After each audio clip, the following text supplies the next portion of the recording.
Assalamualaikum warahmatullahi wabarakatuh. Selamat malam rekan-rekan.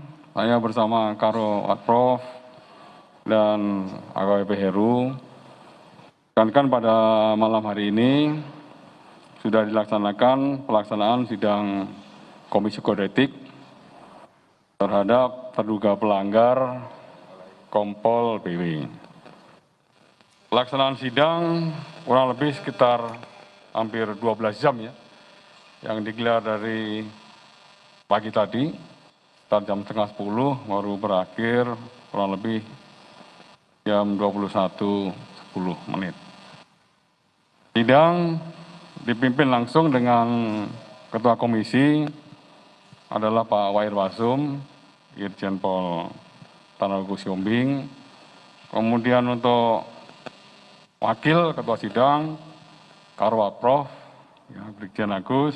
Kemudian untuk anggota, Kombes Pol Rahmat Pamuji, kemudian Kombes Pol Sekias Ginting, kemudian Kombes Pol Pitra Andreas Ratulangi.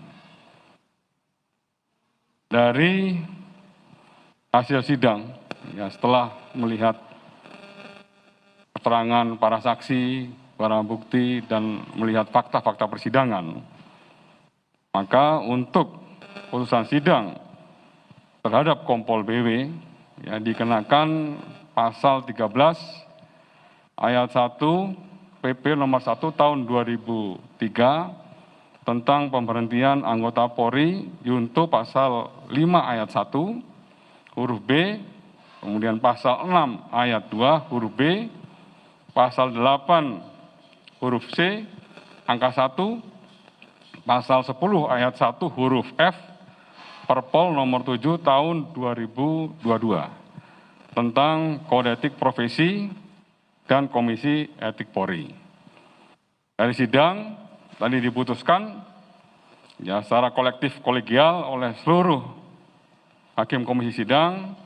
Yang pertama, sanksi etika, yaitu perilaku pelanggaran sebagai perbuatan tercela.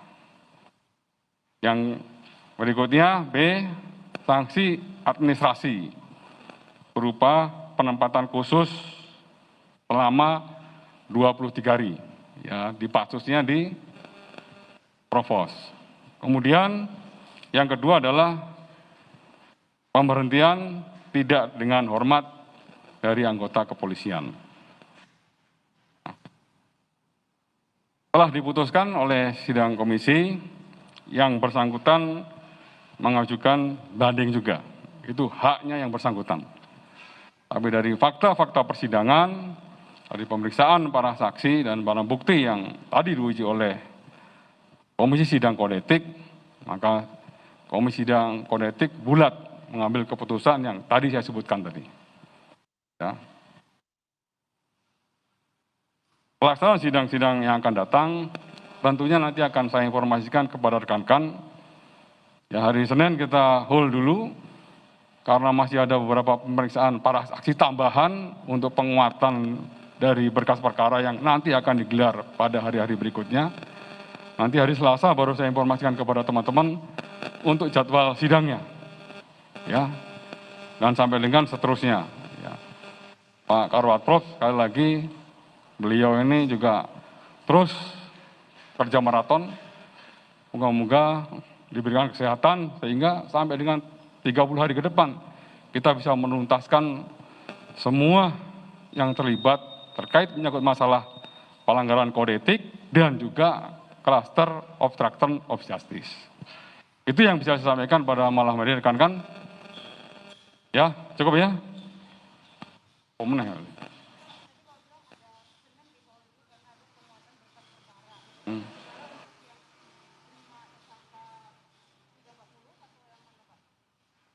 Tinggal 4 toh yo.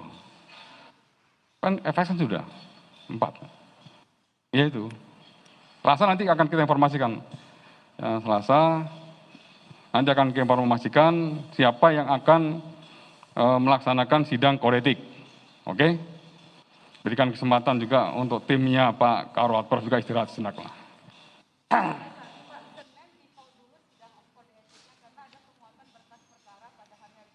Ya. Bukan, yang ini yang sudah kode etik, bukan terkait menyangkut masalah tim sus, tim sidik bukan. Tim sidik kan tadi sudah sampaikan, fokus penyelesaian dan penyempurnaan 5 berkas perkara, ya, untuk memenuhi apa yang menjadi petunjuk dari JPU. Bukan, terkait menyangkut masalah yang lainnya, ya, terduga pelanggar lainnya, kan ini sudah 2, ya, Kompol CP sama Kompol BW, kan masih ada 4 lagi, ya, AKBP Agus, AR, kemudian KBP AMP, kemudian ada nanti AKP IW, dan seterusnya, itu kan masih ada.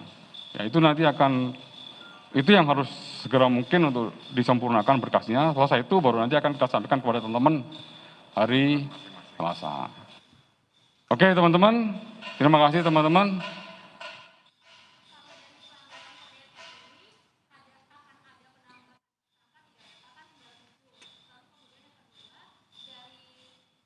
Yang mana?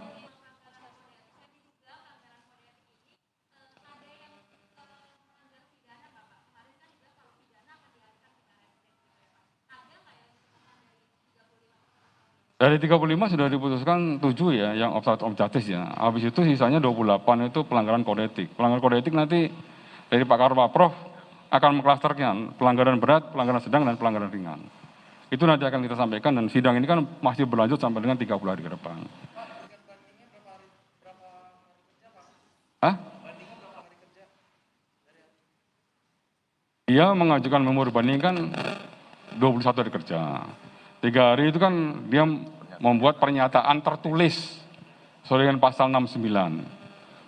Ya, setelah tertulis baru 21 hari mengajukan memori banding, langsung sama Karwaprof disusun ya, sidang komisi banding. Sidang komisi banding memiliki waktu 30 hari untuk segera menyelesaikan sidang kode etiknya. Oke?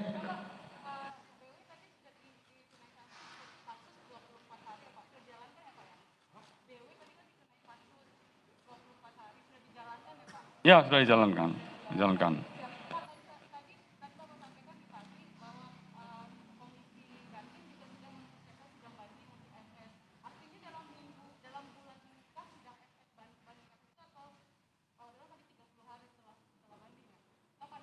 Setelah memori banding nanti diterima oleh. Dan baru saja Kadif Humas Polri Irjen Dedi Prasetyo menyampaikan hasil dari sidang etik atas Kompol Baikuni Wibowo yang berlangsung kurang lebih 12 jam atas kasus perintangan penyidikan kasus pembunuhan berencana Brigadir Yosua oleh Irjen Verdi Sambo. Diputuskan secara kolektif, tadi Kadif Humas Polri Irjen Dedi Prasetyo menyebutkan bahwa ada 3 sanksi yang diberikan kepada Kompol Baikuni Wibowo. Yang pertama adalah sanksi etika, ya, ditetapkan sebagai perilaku tercela, kemudian juga sanksi administrasi, penempatan khusus di Provos selama 23 hari, dan yang terakhir adalah sanksi pemberhentian tidak hormat. Kadif Humas Polri juga menyebutkan dari 35 anggota Polri yang terlibat kasus ini, sudah ditetapkan ada 7 tersangka. Terkait dengan sidang kode etik, ada 4 tersangka lain yang masih akan ditempatkan, jadwalnya Selasa depan. Dan demikianlah informasi yang mengakhiri Breaking News kali ini. Terima kasih sudah bersama kami. Saya Nitya Anissa. Terima kasih, sampai jumpa.